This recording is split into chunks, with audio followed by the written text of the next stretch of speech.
Hey everyone, dropping in with a couple quick thoughts today. The other day I made a post on our social medias using that FaceApp, and I actually wasn't too impressed with the FaceApp. I wasn't paying much attention to it other than the fact that I was seeing a million pictures being posted by everybody on social media. But my wife was having a lot of fun with it with the kids one night on the couch. And so I screenshotted one of my hunting photos where I was packing out an elk with my dad. And I was like, hey, babe, can you run this through FaceApp really quick? And so she ran it through it, sent it over to me. And of course, I look like I'm 85 packing out an elk. So we got a good laugh about it. And I'm like, dude, I'm totally posting this on my social media as kind of like a sarcastic promotion of what we're doing. And so I posted and I was like, hey, living proof that our training platforms will keep you young, healthy, and fit to pack out your own elk well into your 80s. And we got a good laugh about it, but it was actually kind of a hit on our social media as people liked it. And so I was rolling through that night and I got to thinking, I'm like, wow, you know what? Just as a joke, that post was how true it really is in several different senses, and I'll touch on those here. Number one being that really is the reason we started Run to Gun. If you've ever listened to my origin story on how we got it started, the inspiration behind it was I was seeing my grandfather and my great uncles stop applying for some of these big hunts that they had been applying for and planning on doing in their life. And they were definitely a couple of my hunting mentors besides my dad. And I'd go over to their house or their cabins and I would see all their amazing taxidermy and their mounts and their stories nonstop as I was growing up. And when I stopped seeing them applying for these hunts or going on these hunts that they should have been going on because they didn't believe they were physically able or capable to be successful or carry out those hunts.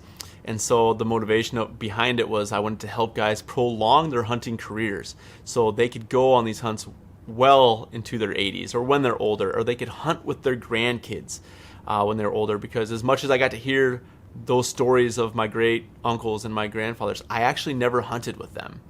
So I wanted to change that and prolong men and women's hunting careers. I say guys as hunting careers, but it's just a general term for men and women's hunting careers. That was just a big motivator. I think my grandpa had like 33 or 34 years preference points in a unit here in South Dakota when he stopped applying, and I always believed he had some more years left. So who knows if he could have drawn that tag, and I could have hunted with him, you know. And so then that got me thinking. I was laying in bed, I was thinking even more. I'm like kind of laughing at the fact I looked like I was 85, and I'm like, no, what another great like truthful thought, in the sense that, man, I hope I'm 85 and packing out my own elk. I want to be working at my physical prowess. I want to be working on my health. I want to be eating well right now. So I hope that I live a longer life, and a longer life that is healthy, and I'm moving and I'm capable. And that brought my thoughts full circle all the way back to that thought of, hey, you know, it won't be long that, you know, we're joking around using that FaceApp to look like we're 85, but it probably won't be long until I flip the screen on my phone and I'm not going to need a FaceApp to look like I'm 85, because I'm going to be 85. And so I hope that's just such a huge just eye-opener, motivator, whatever you want to call it, to make sure that you're doing things right now to move closer to those goals, those ambitions, and those dreams that you have. Because like my grandfather, like my great uncles had these hunts on their to-do list, they never got some of them done. They got a lot of them done, but there was probably some other things, and other things beyond hunting. I know for my grandfather, it was, he always told me, if there was one thing he could have gone back and done, is he would have got his pilot's license. And he told me that so many times. I'd take him on trips to Pier, we'd go on a drive, and he'd tell me that all the time. That was a regret he had. And so I'm sure if he was 31 like myself right now, joking around with the FaceApp, he'd probably be telling himself, no, I'm going to go get my pilot's license, and I'm going to do it this time around. And so that's one thing that we don't want to be doing, is looking at ourselves with a camera phone without the FaceApp, looking like we're 85, because we are 85, and having those regrets and wishing we would have taken those steps to further our goals, our ambitions, and our dreams, and chasing those things that are important to us instead of putting them off and doing things every second of our day that we hate doing, and trying to just make those positive changes for yourself so you can accomplish these things so we don't have that regret later on in life when we're not looking through the FaceApp and we actually are old.